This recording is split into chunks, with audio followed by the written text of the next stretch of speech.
Hey guys, and welcome to the Working Money Channel. I've got Bitcoin here on the daily, and we have seen nothing but positive movement for Bitcoin since about July 20th. Bitcoin right now trading at about $46,000. You guys can see upward momentum for Bitcoin. What we're really waiting for, though, is this moment of truth. I'll throw the Fibonacci on here just to show you guys the 702 retracement level. If you guys follow the blockchain backer, you'll know what I'm talking about here. This level here is going to be quintessential. If we can break up past here, Bitcoin will undoubtedly, more than likely, see new all-time highs. If we retrace from here and make lower lows, now that's not to say that, let me just remove this for a second. That's not to say that we may rebound, we may get rejected a little bit and even come down a little further before we make higher highs, but this is the level that we're going to have to get past. Right now, as you guys can see, Bitcoin just kind of hovering at the 0.5 level here on the chart and seeing a bit of resistance there, so we do still have a ways to go. $46,000. Didn't think you'd be seeing those prices in June, did you? Well, maybe some of you didn't. XRP over here on the chart, XRP doing great as well, trading right now at 89 cents, and the same story for XRP. Finally surpassed the 0.236, so that is good news. Chugging away, the next stop for XRP is about $1.06.5, so 1.065.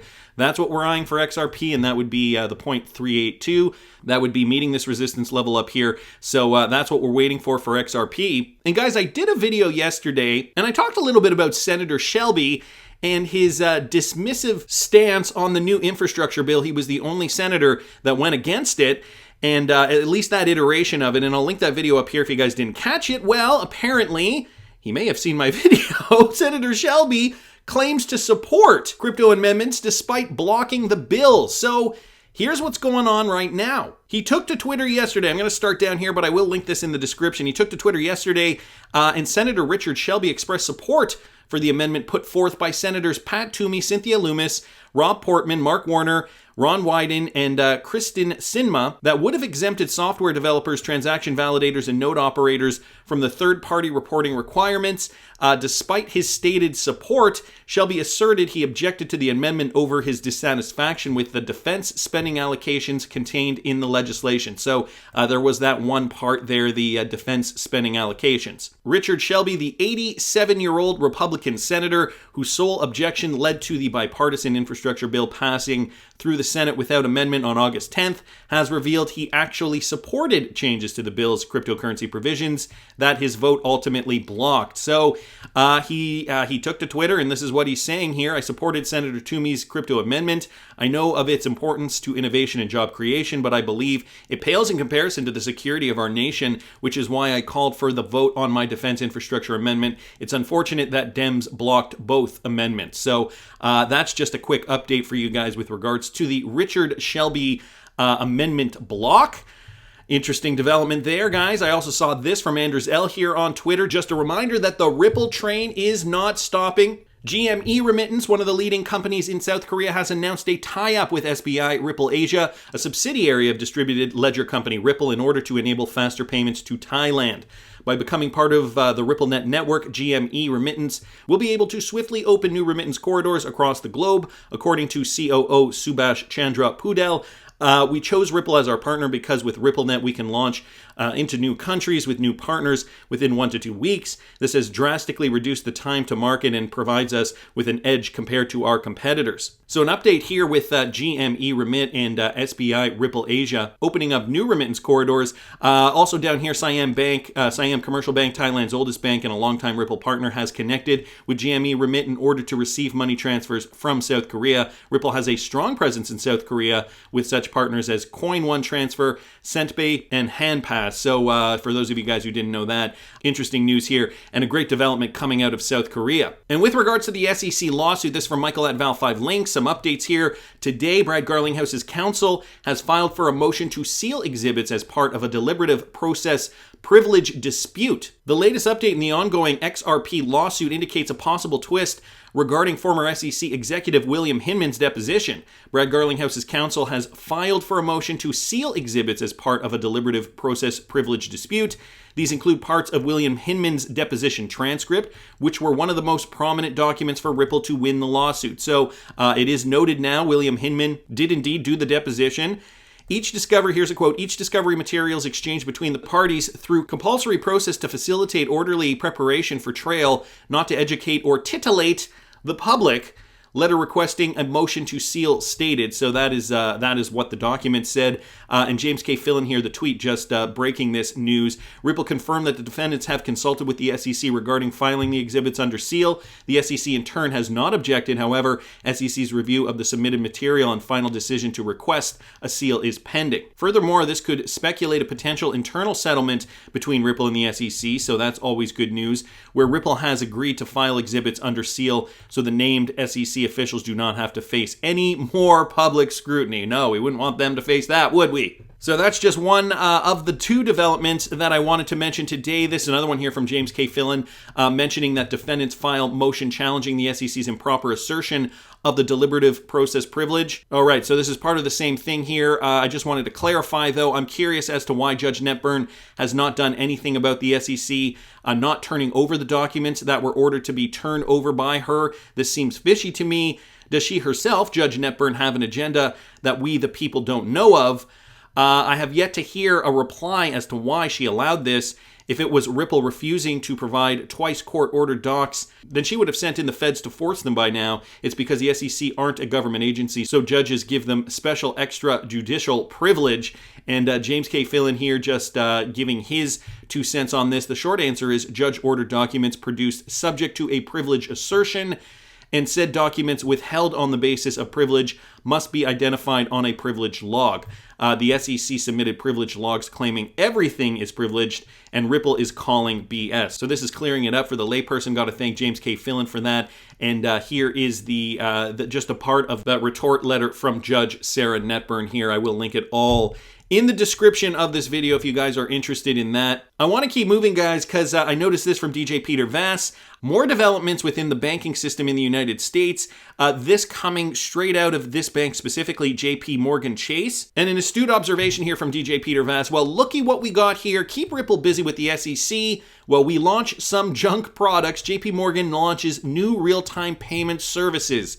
So, is this going to be the Ripple killer? Remember a few years ago when something came out pretty much every other month, and people in the XRP community were really getting afraid. Is this going to be the XRP killer? Is this going to be the Ripple killer? What's it going to be? All this technology is coming out, and should we be afraid? Is the digital asset we're holding going to be obsolete? Well, no. We know, I think, by this point in time that there are going to be other options.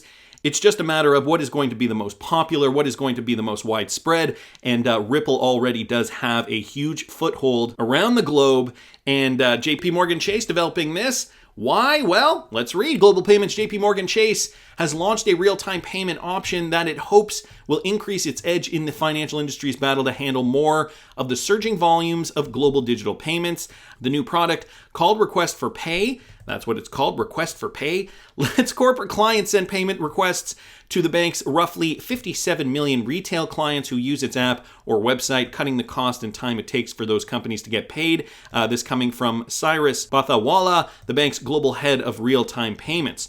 The digital payments product is one of a handful of JPMorgan that was in the works, as the largest U.S. bank invests heavily in the sector, which has grown sharply as more commerce occurs online, a trend further boosted during the beer flu lockdowns. So this sounds to be a domestic payment system. Our job is to give multiple different payment types to corporates, and merchants can provide the right options to their customers. This coming from the bank's global head of real-time payments. So the service went live last month and began a pilot phase with its first corporate client, a fintech company, last week. Executives declined to name the company. JPMorgan envisions clients like a gas distributing company using the service to get paid faster for filling up a gas station supply tank. Currently, that kind of company may have to wait a week to get paid. A digital payment could happen in less than 30 seconds. So it sounds as though that they are providing another service to their clients specifically. It sounds like it is domestic. It doesn't sound like it is large real-time payments. Likely payments under $10,000. So this is what they are creating. Is it a Ripple killer? Doesn't sound like it to me. Is Ripple still going to be very influential around the world? Yes. In my opinion, is XRP still going to have value attached to it based on the demand? Eventually, yes, I do believe that as well. So I'm going to keep moving. I wanted to thank DJ Peter Vaz for that. I wanted to keep moving, though.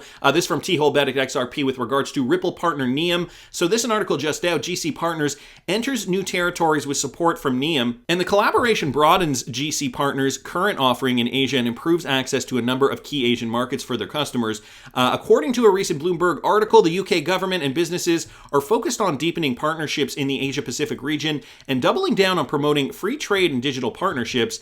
India is also one of the priority countries for trade and investment in the UK. According to a report by Grant Thornton, the cumulative inflow between 2000 and 2020, so over a 20-year span, to India from the UK is an estimated of $29.5 billion USD, which represents about 6% of the total foreign direct investment, or the FDI, in India. And here's a quote: "Our global platform enables companies such as GC Partners to move fast, deliver for less, and act hyper-local in any market targeted for international expansion. Asia is most certainly a region we have extremely well covered in terms of licensing, local partnerships with banks and regulators. We are happy to contribute to the GC Partners expansion in these key markets and to be able to open new pathways into Asia for the company," says Frederick Crosby, Chief Revenue Officer at Neum. So Neum forging more partnerships, and that's great for Ripple adoption. The Asian market, we already know there is a lot of clarity there already, so this is no surprise that we're seeing these expansions happen in these markets. Nevertheless, always good to hear the positive news with the Ripple partners. Wanted to thank T-Holbetic XRP for posting that. And another one real quick from T-Holbetic XRP with regards to SBI Remit. SBI Remit, as we all know, is a subsidiary of SBI Fintech Solutions, a comprehensive fintech solution company, and they are engaged in the international money transfer business. I'm sorry, this is translated from Japanese, so if it sounds a little disjunct, that is the reason. 2021, 8 affiliation with the headquarters, and then it gives the name of that for the purpose of improving customer convenience.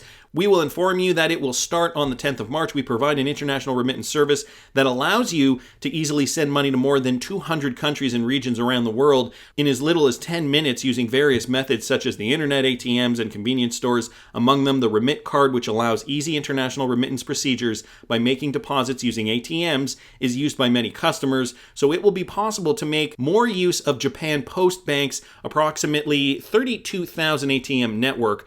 So we believe that this will contribute to improving customer satisfaction, and we have reached this alliance. So this looks to be a partnership between SBI Remit and JP Bank. So SBI Remit starts connection via Japan Post Bank ATMs and CAFIS with the aim of further improving convenience.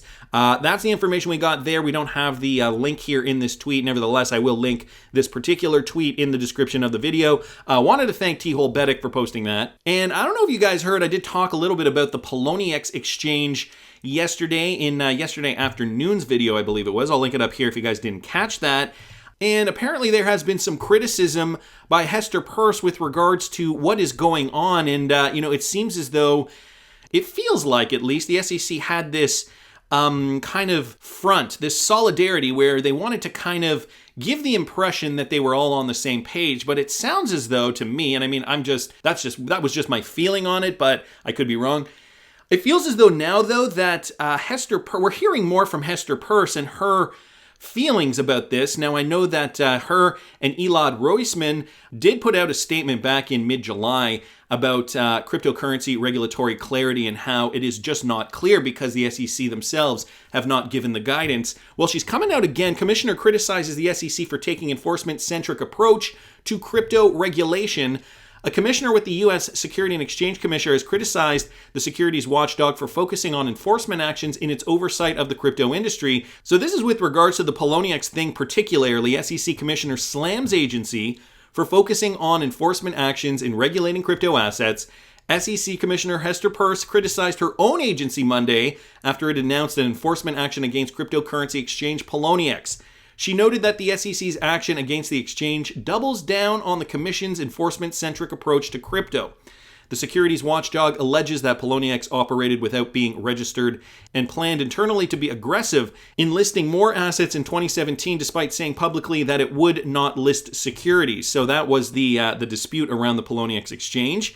Just going to go down here. Peirce, also known as Crypto Mom, argued that the SEC was taking its time dealing with cryptocurrencies at the time. During the period at issue here, mid-2017 through 2019, the Commission was moving very cautiously with respect to regulated entities' engagement with crypto assets, she explained, elaborating, "Sure, Poloniex could have tried to register. Had it done so, though, it likely would have waited and waited and waited some more." So this just speaking to even Hester Peirce's frustration with her own agency. Not so much a surprise, but the fact that she's now coming out and talking about it more and more, I think, speaks volumes. Now, I mean, it's great to have Hester Peirce on the SEC. My one worry is that maybe, like anybody who has been at a job where they just feel they aren't, gaining any traction, my worry is that she might quit. I'm not saying she will, but it is a possibility.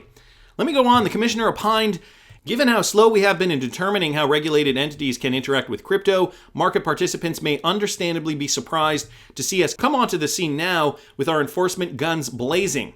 A report published in May shows that the SEC has brought 75 enforcement actions against companies and individuals in the crypto industry. Last week, the SEC took its first action involving decentralized finance, or DeFi, and recently, SEC Chairman Gary Gensler outlined his approach and priorities to regulating crypto. We all know that. And so I think that about sums it up. So that is with regards to Poloniex. And here, just another tweet from Hester Peirce regarding this. Thoughts on Poloniex action, which reflects our continued enforce, don't figure out how to reasonably regulate approach. She posted this right on Twitter, and I gotta like that, because that's just calling it out. That's calling it how it is, almost kind of thumbing her nose at her boss there. And so she posts this report here. I believe this is, this isn't the Elad Roisman Hester Peirce paper. This is another one in the matter of Poloniex Inc. And down here in the statement, she just asks a few questions here. Assuming Poloniex or other crypto trading platform determines to register with us as an exchange or an ATS, we need to answer a number of questions, including, can the platform custody client assets, a feature typical to centralized crypto trading platforms? If so, how, given our concerns about custody of digital asset securities? Number two, if not, could a sufficient number of broker-dealers navigate the registration process to make a liquid market? I'm not going to read all of these, but I will link this in the description. So this is just another statement from Hester Peirce from August 9th in this matter, the Poloniex exchange specifically. I thought it was funny down here, though, when asked by John Riley, which securities were they selling? And Hester Peirce just responds, that's part of the problem. When we announce these cases, we won't say which digital assets were securities. See Commissioner Roisman and Mai's comment here. Oh, right. So that was the comment that I was talking about earlier on in this video from July 14th. So that is the problem. There is no clarity, and to Hester Peirce's kind of frustrated response here on Twitter, our continued enforce, don't figure out how to reasonably regulate approach.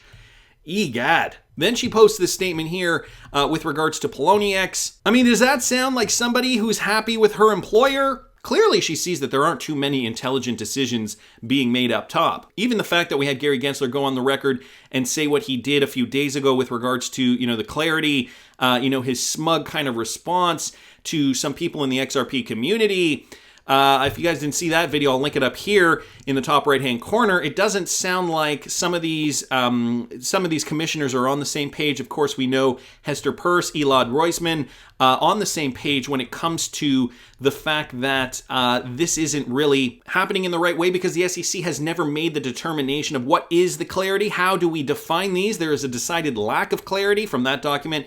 There's a decided lack of clarity for market participants around the application of these securities laws to digital assets and their trading. So these two on the same page about this, but Gary Gensler and we haven't really heard from the other two, but it does sound like there is some friction there. Nevertheless, the crypto market is rallying. We still don't have the clarity in the United States. It's okay, though, if we can get out of this taking some profits before they get their act together. It could be a win-win for all those people who wanted that last hurrah, having the cryptocurrency market be similar to 2017, when it was the Wild West back then, because we know after this regulatory clarity, everything's going to change. That's just my opinion, but I want to hear what you guys think. Please subscribe to the channel if you haven't already. Like the video if you like the content I'm providing. I always love hearing your comments. See you in the next one, guys.